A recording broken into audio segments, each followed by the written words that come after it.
Hey everybody, it's Ron, and today I'm going to be reviewing the latest Dune comic titled The Waters of Canely. This is another new series by Brian Herbert and Kevin J. Anderson set in the Dune universe, but this time they're focusing on Gurney Halleck and what he was up to in the aftermath of the Battle of Arrakeen, which takes place in the first Dune novel.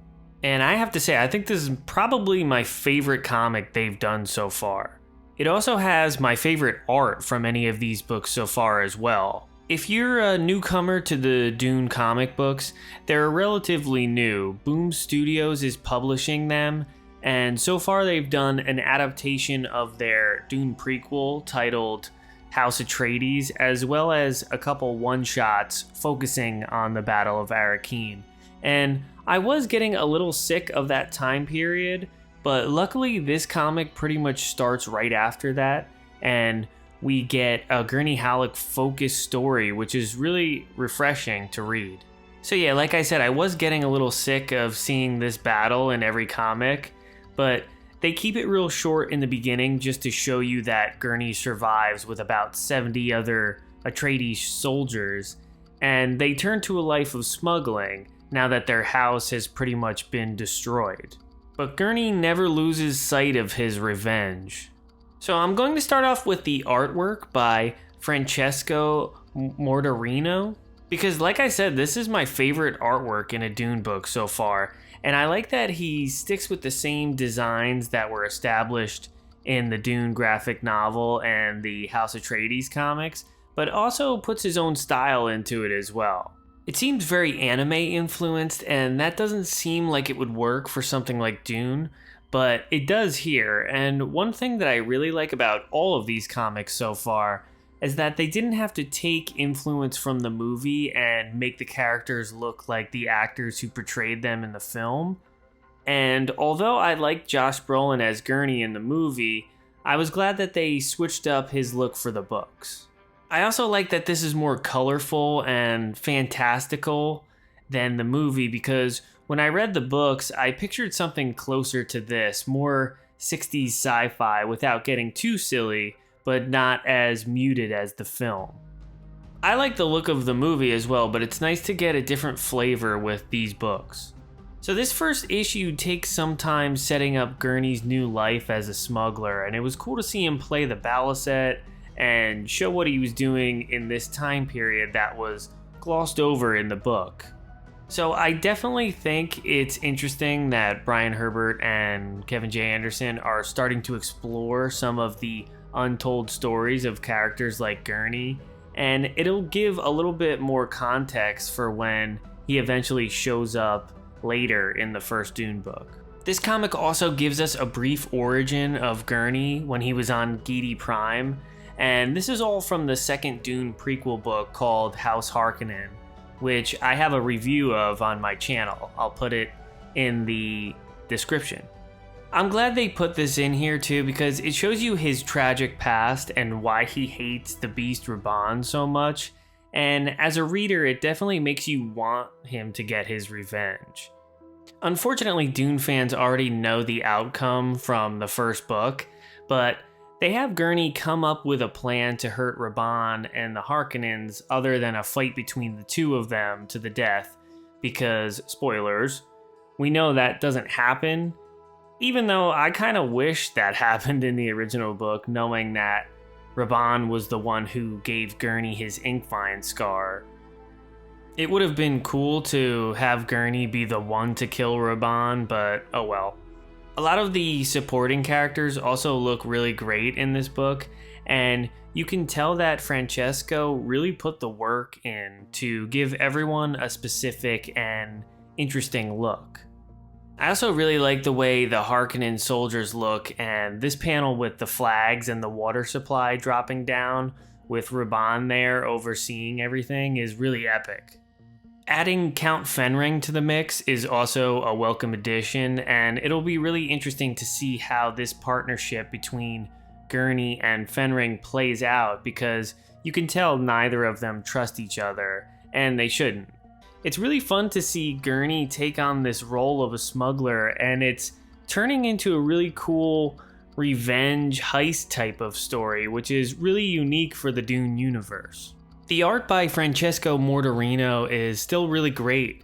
I love the look of the ornithopters, and I said this in the review for the first issue, but I also like how every character has a unique outfit, and it's actually colorful instead of having all the smugglers wearing black. It would have been kind of boring, so I'm glad they are staying away from that. This new smuggler character, Orbo, is really cool. He has a pirate type of look with the eye patch, and he gets more page time in this issue. And Brian Herbert and Kevin J. Anderson make this plot against the beast Raban more personal for him by having the Harkonnens burn down his village. It was also nice to see the Fremen make an appearance in this issue, and they're using the same design from the Dune graphic novel, and I have to say, I still don't like the colors used for this. I think they should have been darker, but the art mixed with the brown hood and cloak make it look pretty cool here. The partnership between Gurney and Count Fenring continues to be interesting, and it's cool to see these two totally different personalities coming together. Fenring ends up giving the smugglers guild crew uniforms as well as identity access codes to get a hold of the Harkonnen water tanker that they plan to steal. And I love the turn this book takes because, like I said earlier, this is new territory for a Dune story, and now it's a heist book, which is really cool because we get to leave Arrakis and see some really great ship designs, and it's a welcome change from just being in the desert the whole time. This issue has a great pace to it, but it slows down for a brief flashback of when the Atreides were still in control of Arrakis. Gurney basically explains what happened to the smugglers and that they knew it was a trap from the start, but they had hope they could overcome it, and it's really sad to see Duke Leto and Jessica before all hell broke loose. But this is important to set up the idea that Gurney believes Lady Jessica is the traitor who helped the Harkonnens, because if you've read the original novel, that culminates in an intense section with Gurney and Jessica when they eventually reunite. So it's nice to see the seeds being planted in this series. Gurney and his crew are already on the Highliner disguised as members of the guild. The first half of this has a fun Ocean's 11 type of vibe, which I never thought I'd be saying about a Dune book, but it works. All of the ship designs look really cool and unique, and once again, I love the continuity with the design between all of the comics released so far. Giedi Prime, for example, looks the same as it was in House Atreides and the Dune graphic novel, so that is definitely appreciated. The tension ramps up, and Gurney has to play it cool to keep Orbo in check, who seems like he just wants to kill everyone they run into on the ship.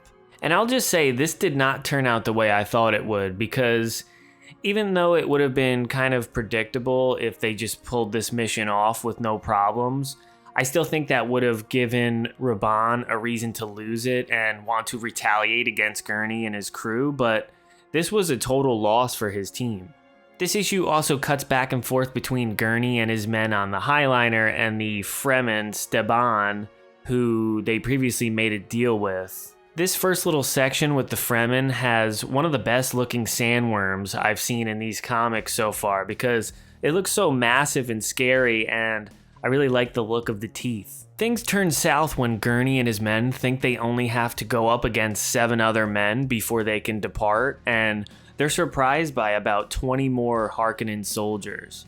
I love the look of these soldiers as well. It's very easy to know who's who in this situation because it's not like everyone is just wearing boring muted colors, so that's nice. The shield activation is also really well done by the artist here, and this is where Orbo gets a little too cocky. This dude goes into battle without a shield and immediately gets killed.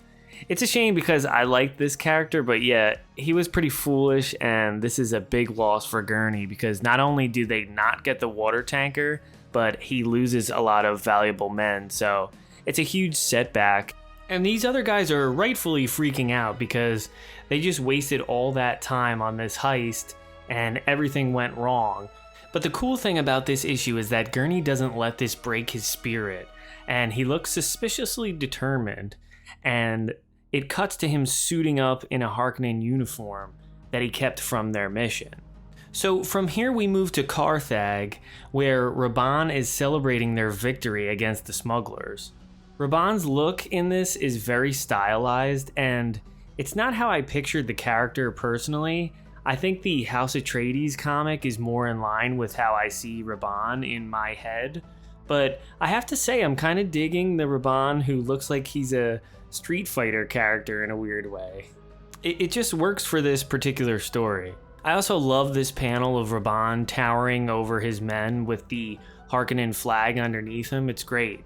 The tension ramps up immediately because Gurney infiltrates the Harkonnen water celebration in disguise, and I didn't know what was going to happen, but this issue turns into a red wedding type of situation because it turns out that the mission to steal the water tanker was not really a failure, and Gurney has plans of his own.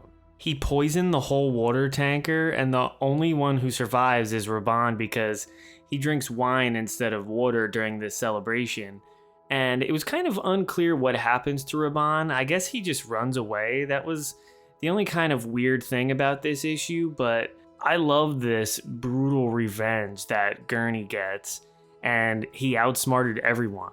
The whole sequence really blew me away, and it was so satisfying to see someone on the Atreides side of things get a win for once. Because in the book, they pretty much lose everything, and the only person who eventually does get some sort of revenge is Paul. But even at that point, it's more about his new mission as the Kwisatz Haderach. But this feels much more personal with Gurney, so yeah, I absolutely love this. Gurney is a complete boss, and he feels invigorated again. I also thought it was a nice cherry on top at the end to have him get a new ballast set and jam out a little bit after he got his revenge, and this whole ordeal made him feel alive again. And if he feels more like his old self, he's probably going to want to write some new songs.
Hey everyone, it's Ron here with a quick announcement. When I started this channel, I was reading and reviewing the Dune books and other sci-fi related material, and most of you might not know that I'm also a musician.